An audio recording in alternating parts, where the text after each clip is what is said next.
Alright mga amigos, another Fight of the Year candidate para sa taong 2023 naganap ngayong araw sa pagitan ni WBC World Super Featherweight Champion O'Shaquie Foster at Rocky Hernandez. Ang gandang laban po mga amigos. Hindi ko pa po nakikita kung ano yung official scorecard bago awatin ni referee Hector Afu yung laban.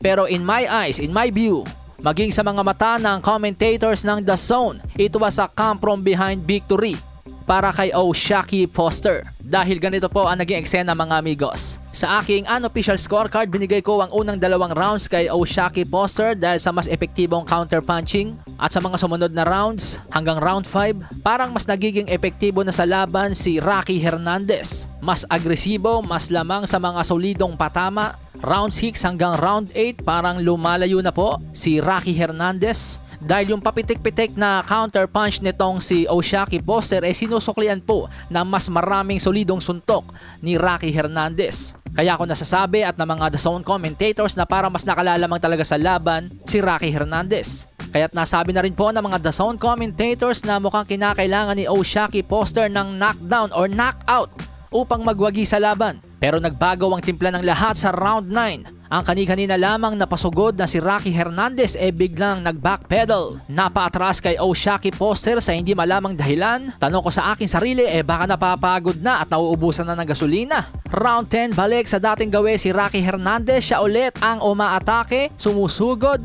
At makikitang nakalalamang sa round 10 dahil mga kombinasyon niya talaga yung tumatama kumpara sa papitik-pitik na counter-punch ni O'Shaquie Foster. And then nangyari na nga po ang round 11 mga amigos, ang maybe round of the year ng taong 2023. Sa mata ng mga The Zone commentators, kinakailangan na ni O'Shaquie Foster ng milagro, isang knockout upang magwagi sa laban. At nagbago nga po ang ihip ng hangin nang kumonekta ang kaliwang uppercut ni O'Shaquie Foster na yanig si Rocky Hernandez. Napaatras at napatakbo. Si O'Shaquie Foster na ngayon ang umaatake mga amigos. Sa body language ni Rocky Hernandez mga amigos parang pwede nang awatin ng referee ang laban, lalo na nang napatalikod ito.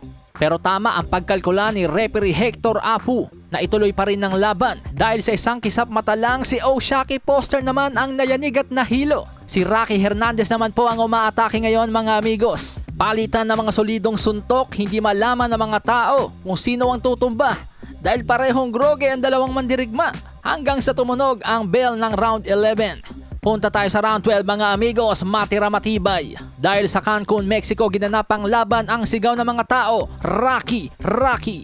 Pero hindi po nagpa-apekto dyan ang Amerikanong kampyon na si O'Shaquie Foster. Kumonekta ang kanyang 1-2, bagsak si Rocky Hernandez. 1 minute and 48 seconds ang nalalabi sa laban. Sinubukang tumayo subalit malambot na ang mga tuhod. Sinamantala ni O'Shaquie Foster, muli na namang naka-score ng knockdown. 1 minuto ang nalalabi sa laban. Muli na namang tumayo, pinagbigyan pa rin ni referee Hector Afu si Rocky Hernandez. Subalit matapos ang ilang pang kumonektang mga solidong suntok mula kay O'Shaquie Foster, hindi na po nasikmura ni referee Hector Afu ang laban at inawat na. Kaya naman the winner by TKO and still WBC Super Featherweight Champion of the World, O'Shaquie Foster.